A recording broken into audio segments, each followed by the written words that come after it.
Widowati, NIM 21030367070, jurusan Manajemen Pendidikan Islam, Fakultas Ilmu Tarbiyah dan Keguruan, Universitas Islam Negeri Wali Songo Semarang.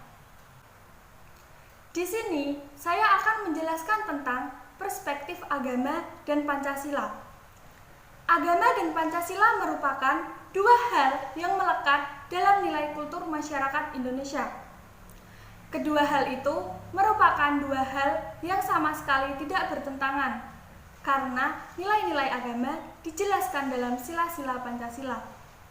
Pancasila sebagai ideologi negara Indonesia jika dilihat dari perspektif Islam dari sila pertama yang ada di Pancasila sampai sila kelima bisa terlihat adanya hubungan tersendiri yang sama. Karena apa yang ada di Pancasila itu juga ada di dalam Al-Quran. Jadi, jika seperti yang dikatakan beberapa orang bahwa Islam itu anti-Pancasila adalah sebuah kekeliruan besar. Jika dilakukan penjabaran-penjabaran pada Pancasila, pasti akan mendapatkan penjelasannya di Al-Quran. Di sini kita jabarkan dan hubungkan satu persatu sila yang ada dengan Al-Quran atau hadis. Pertama, Pancasila dalam sila pertama yaitu ketuhanan yang Maha Esa. Jika kita jabarkan secara umum, maka kita dapat melihat suatu gambaran di Islam yang dimana Tuhan itu adalah Esa atau tunggal, dan Ia adalah Allah Subhanahu wa Ta'ala. Sila pertama ini menjelaskan perihal bertuhan, atau bisa kita jabarkan bahwa masyarakat yang ada di Indonesia harus mempunyai satu kepercayaan, yaitu mempercayai adanya Tuhan yang Maha Esa. Karena hal itu sudah bisa kita lihat bahwa Pancasila berhubungan dengan konsep ketuhanan dari Al-Quran jika kita melihat dari sudut pandang Islam. Setelah ketuhanan pada sila pertama, kemudian dilanjutkan ke sila kedua dalam Pancasila yang berbunyi kemanusiaan yang adil dan beradab. Di Al-Quran, kita bisa melihat dari beberapa surat yang berhubungan dengan Pancasila. Misalkan seperti surat Al-Qasas ayat 77 yang artinya, dan carilah pada apa yang telah dianugerahkan Allah kepadamu kebahagiaan negeri akhirat, dan janganlah kamu melupakan bahagiamu dari kenikmatan duniawi, dan berbuat baiklah kepada orang lain sebagaimana Allah telah berbuat baik kepadamu, dan janganlah kamu berbuat kerusakan di muka bumi. Sesungguhnya Allah tidak menyukai orang-orang yang berbuat kerusakan. Dari surat ini kita diajarkan untuk berbuat baik, salah satunya kepada manusia atau orang lain, dan dari ayat ini sudah menggambarkan tentang kemanusiaan atau sebagian penjabaran dari sila kedua. Kemudian berlanjut ke sila ketiga yaitu Persatuan Indonesia. Dari sudut pandang negara Indonesia adalah negara persatuan yang dimana persatuan adalah mengakui semua perbedaan yang ada di negara ini dan diakui dari semua perbedaan yang ada juga.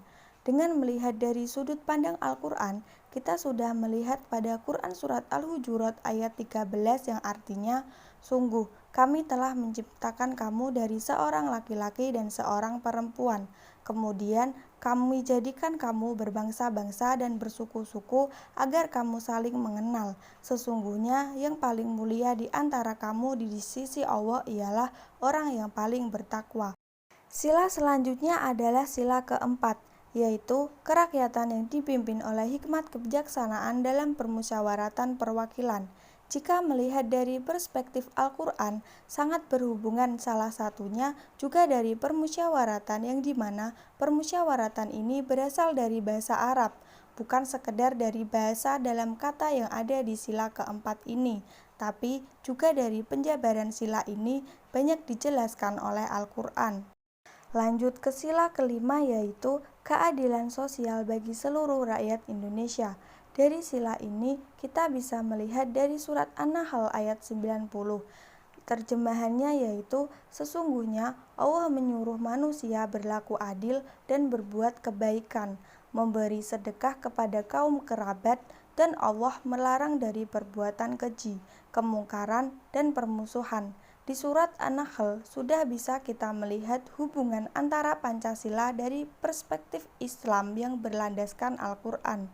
Pancasila dari sila pertama sampai dengan sila kelima kita bisa melihat penjabarannya dari Islam, dan ini membuktikan bahwa pernyataan tentang Islam yang anti Pancasila adalah sebuah kesalahan besar, karena di dalam Islam yang sudah tertera di Al-Quran, halnya Pancasila itu sudah ada di dalam diri Islam itu sendiri.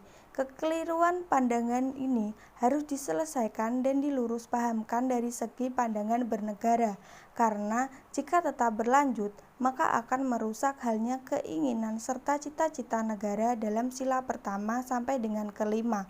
Dan jelas pula jika pemahaman tentang Islam yang anti Pancasila masih tetap berlanjut, pasti akan membawa suatu perpecahan dalam kenegaraan. Sekian video tentang perspektif agama dan Pancasila, semoga bermanfaat. Sekian dari saya, wassalamualaikum warahmatullahi wabarakatuh.